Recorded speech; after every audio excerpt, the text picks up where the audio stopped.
She tall, tall, tall, skinny mama. She tall, tall, tall, skinny mama. She's a tall, skinny mama. Well, that's really all right with me. I'm gonna go down. Look out.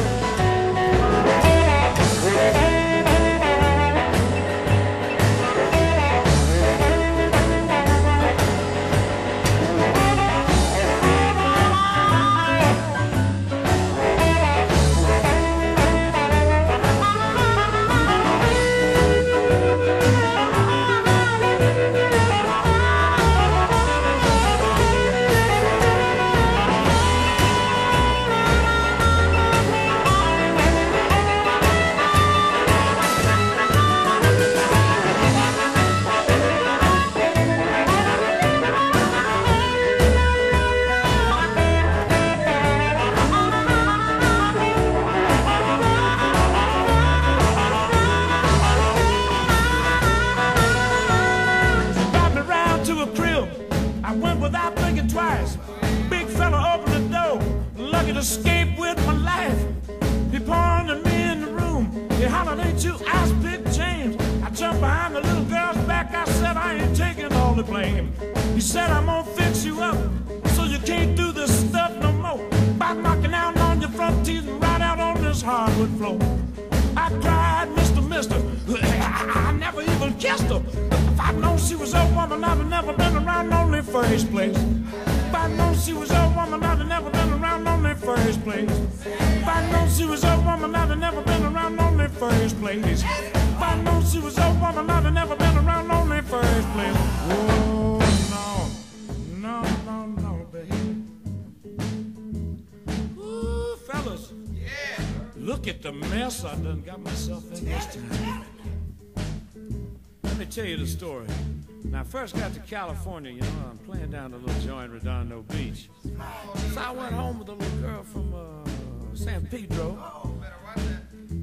She just asked me over for a drink, you know. So the next morning, I'm sitting up on the couch wearing the little girl's bathrobe, waiting on that breakfast.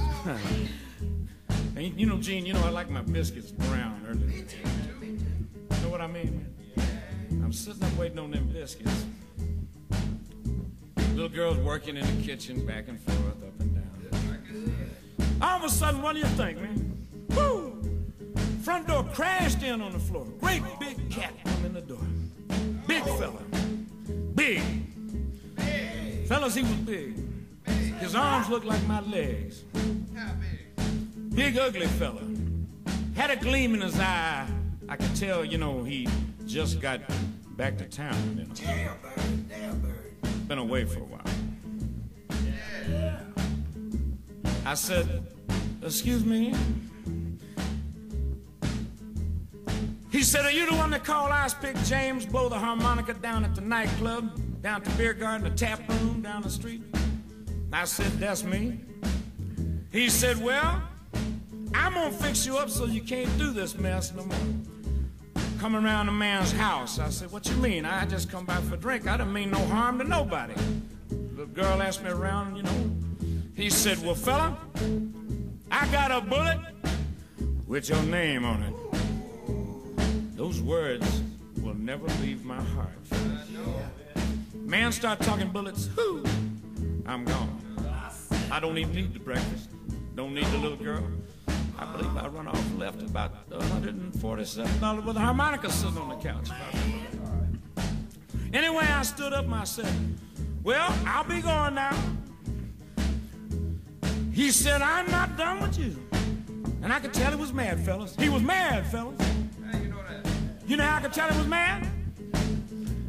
Because he looked at me, his eyes looked like targets. No! You could tell he was mad because his eyes rolled back in his head. You could tell he was mad because steam came out his ears. You could tell he was mad. His muscle was rippling. Veins were standing all out in his neck and everything. He started mumbling, talking in tongues. Woo, and I was worried. Then I could tell the worst part was he started chanting. That's when you know you got a big problem, fellas. Take my advice. When they start chanting, get out of there, because this guy looked at me. And I'll never forget these words, stay in my heart. He looked straight at me, and these are the words he said. He says, ass in the ass, you're talking about dust to dust. Don't go home with no woman, boy, that you don't know if you can trust. He said, ass in the ass, well, sand to sand. I love you, baby, but you got